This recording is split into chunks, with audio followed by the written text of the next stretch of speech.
I paid for my sister's lavish wedding, only to be disowned by my mom.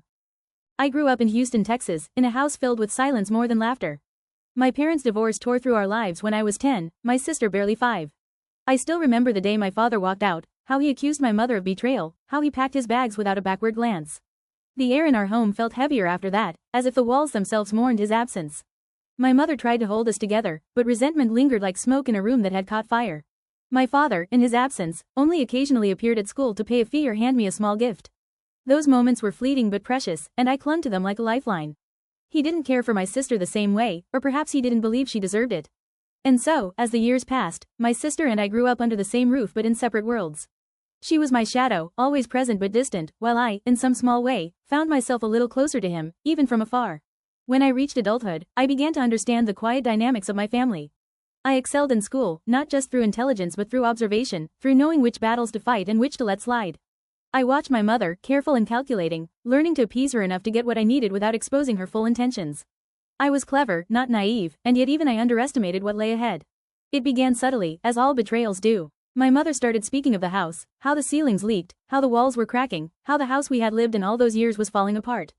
She painted pictures of danger and decay, of storms threatening to collapse the home we once called safe. And then, she spoke of the money, never naming the sum outright, hinting instead at the loan I could provide. At first, I balked. I had my own family to care for, my own life carefully managed. Yet something in me, a mixture of obligation and habit, pushed me to agree, to release a fraction of my inheritance, thinking it was a temporary solution, a necessary help to family in crisis. I remember activating an old account in Houston, transferring $10,000 with a mixture of pride and apprehension. My husband, ever the cautious voice, suggested releasing the funds in stages, monitoring the progress. I nodded, outwardly calm, but inside, a storm of doubt and unease churned. Weeks passed. Calls from my mother became more frequent, more insistent, but the renovations seemed to stall. I began to sense something was wrong, but I pushed the feeling aside. Perhaps she truly needed the money. Perhaps the house really was in danger. And then, the news came, not from my mother or sister, but from a friend. My sister was getting married. Not quietly, not modestly, but lavishly, spectacularly, as if the world itself were watching. My stomach sank. My heart ached. I hadn't received an invitation, not even a casual mention. And yet, there it was, a wedding worth more than $50,000, guests numbering over 100, venues and flowers and food that would make any bride blush with envy. I couldn't fathom how I, who had been contributing to their financial well-being under the guise of a family obligation, had been utterly deceived. I reached out to my aunt, hoping for some clarity, some confirmation that my senses hadn't betrayed me. She confirmed it. The house had been repaired, painted, shining, a stark contrast to the crumbling ruin my mother had described to me. I felt a wave of nausea, betrayal, and rage. How had I been so blind? How had I trusted them so completely, only to be manipulated, used as a source of money for a fantasy that wasn't mine? I stopped answering their calls. I ignored their texts. I blocked them on every platform I could. My mother tried to reach my husband, and despite my warnings, he answered, revealing that I knew the truth, that I was aware the money had been diverted to the wedding. The carefully constructed plan to make them face the consequences of their deception teetered on the edge of collapse. Anger surged within me, but I stood firm. I would not give them the satisfaction of seeing me weakened, manipulated, or guilted into compliance.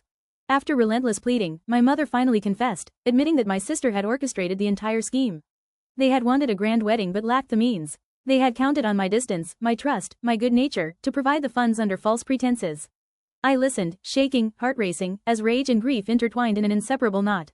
They had used my love and familial obligation against me, constructing a web of deceit so intricate that I hadn't seen it unravel until it was too late. The wedding day arrived. I stayed away, as I had planned, and the chaos that ensued was almost cinematic in its justice. The wedding planner, barely able to hold the event together, struggled with unpaid bills, incomplete decorations, and food shortages. Guests murmured, whispered, and complained, while my sister, desperate and humiliated, pinned the blame on the planner. I felt a quiet vindication, though it was bitter, mixed with sorrow. They had manipulated me, humiliated me, yet I could not entirely rejoice in their suffering. And then came the voicemail from my mother, declaring she was disowning me. The words hit hard, slicing through the final threads of our tenuous relationship. Yet beneath the sting, a strange relief emerged. I was free from manipulation, from deceit, from a family that had never truly valued me beyond what I could provide. For hours that night, I wept, not only for the betrayal but for the loss of the family I had believed in. I cried for my father, for the love he had given me, for the clarity he had never lived to see. I cried for the childhood that had been overshadowed by suspicion, for the innocence that had been exploited. Now, I live in clarity. I no longer owe them anything, emotionally, financially, or spiritually. I have learned a lesson harsh and unrelenting. Family is not always who they appear to be, and protecting oneself is not selfish, it is survival.